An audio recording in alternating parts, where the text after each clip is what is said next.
Ijoolleen keenya baay'een nama ajaa'ibdani garuu waan jennu hin qabnu waanuma isinitti dhufe haasa'uu dandeessu. Ashama akkam jirtu hordoftootaa fi kabajamtoota kiyyaa ni jira galata rabbii isinillee baga jiraattanii bakkuma jirtanitti nageenyi isin faana jiraatu. Namoonni baay'een nama lamatu Rooza Sumayyaa Ganee Salaamii fi Roozaan hiriyyaa ishee waan ta'anii fi hiriyyaa akkamittiin ganuu danda'anii dhugaa rabbi nama ajaa'ibdanii maal isinitti fakkaate qeequmsi kun kan ka'e erguma Roozaan beelloo uffatteeti hin beekna duraaniyyuu nuti xiqqoo hinaaffaatiin beekamna keessaaf Oromoon kun baay'ee hinaafna maal jedhan beektani kaleessa galgalallee akkanumatti TikTokii namaaf adama jala deemaa bude YouTubii namaaf dhaggeeffachaa bule akkamittiin suma Roozaanii gantii akkamittiin jaalallee fudhatti akkamittiin Saayidoo fudhatti kan jedhamudha immoo irra caalaan namootaaf ka ajandaa ta'e kan warra soddaallee jechuudha keessaaf warra deeggartoonni Sumayyaa baay'ee ka keessi isaanii gubate akkamittiin waliin nyaatanii dhuganii Roozaan irraa fudhattidha lammaffaa immoo Saayidoon dhoksaatti Salaamiin jiraachisaa jira. Inna lillahi wa inna raaji'uun. Ani amma maal jedhamu beektani akkamittiin hiriyaa kee ta'anii lamaan isaaniiyyuu abbaa manaa keessirraa fudhatanii irra caalaan namoota ammoo gara Sumayyaatti deebi'aa Sumayyaa gargaaraa yeroo jedhamu maallaqa waa tokko osoo hin taane yaadaan bira dhaabadha haamilee isheen cabsiinaa yaadaan waan hundumaan jechuu isaaniitiin beeka. Namoonni kaan immoo irra caalaan isheen kan himatte Salaamiini. Senegalee Salaamiin himatte Salaam isheen amma Saayidootti shakkite jirti isin amma keessaafuu ijoolleen keenya isin maashaa wadamtanii jedhaani bar Sumayyaan kan Salaamiin ajandaa godhachuufi malee akkamittiin Salaam ishee gante amma isheen akka isin hin beektuu mira isin amma Salaamiin ajandaa godhatanii Salaam akkas taate sana taate Sumayyaa gante jettu isheen garuu Salaamiin qopheeffachaa jirti guyyaa sargii Saayidoo fi Roozaatti malee Saayidoo waan Salaamiin fuudheeru sin qabu waan Salaamiin oksa jiraachisaa jiru sin qabu waan takka isheen ikkoo heloo naan jettee silkiin irratti cufattee natti jijjiiramtee silkiillee jijjiirattee jirti gara biyyaa galee ergi jettee abadaan isheen jettee nan ijoolleen keenya viidiyoo bakka Sumayyaan akkas jettetti keessaa muranii akkuma isheen gante Roozaanillee gante Roozaan faana mataa irraa fudhattee Salaamillee gantee jirti Saayidoon Salaamiin jiraachisaa jiru kana dhibba jala murtanii beekuu qabdan Saayidoon Salaam waliin akka hin jirre beekuu qabdan garuu nuti Roozaa uma qeequuf kaaneerraa Saayidoomti Roozaa hin fuudhu yoo jettan malee yaada akkasii yaaduma keessumayyuu galiina malee haasa'u miti waan akkasii hinumaa hin dubbatina dhugaa rabbii sheem waanuma hin taane baqaa kun akkamittiin Saayidoon Yemen keessatti ishee awwaaradee ishee salphisee poolisii itti waamee ammoo ishee fuudhee mana kireessee fi jiraachisaa jira kan jedhamu kuni waan sobaati kuni soba. Senegalee immoo isin kan Roozaan ergi Roozaan beelloo uffatte maaf dubbatte Sumayyaan ishee Sumayyaan duruma maaf hin dubbatin Salaam ergi baddee har'a ji'a 4 oli ji'a 4 fixxee jirti beeki ji'a 4 fixxee jirti gaafuma Roozaan beelloo uffatte caaleere maa dura hin dubbatiin ishee amma irra caalaa keessan immoo warreen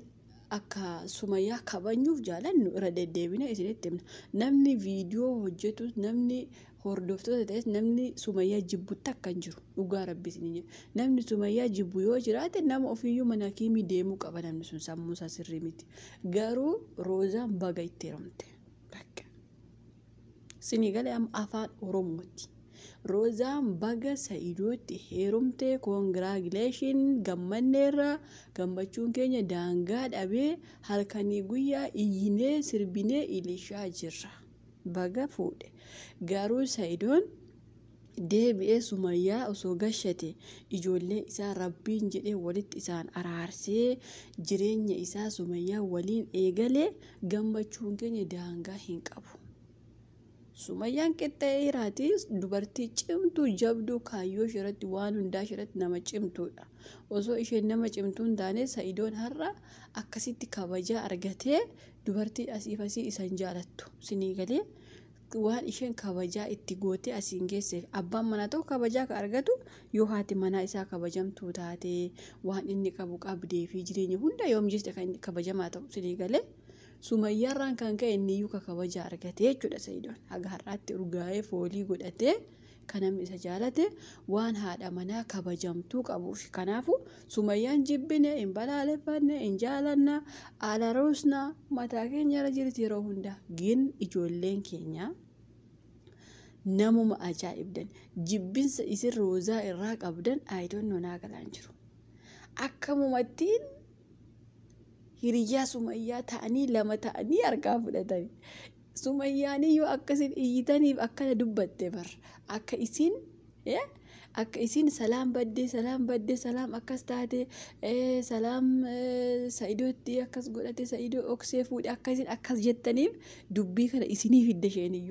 amala keessan beekti ka osoo isin kana iyyitanii isheen immoo maal goote jalaan shat Roozaaf Sa'idoo lip waan gootuun gooti waan barbaadde gochuu dandeessi. Isiniif maal fidde dubbii isinii fiddeetti. Isa ji'a 3-4 achi isinii fidde isin asii salaam akkas taate Sa'idoon salaam fuudhee hiriyyaa gantuudha leeleeleelee itti dhasin. Waan Sumayyaan garuu sammuu ishee nama hamma kanarra waan cimaa ta'eef itti yaaddee mee uummata kana akkamitti ishee burjaajessaa akkamittiin dhaqee isaan of gatanii amma namni bakka Sumayyaa fi salaam wallolee jira waan ta'eefi.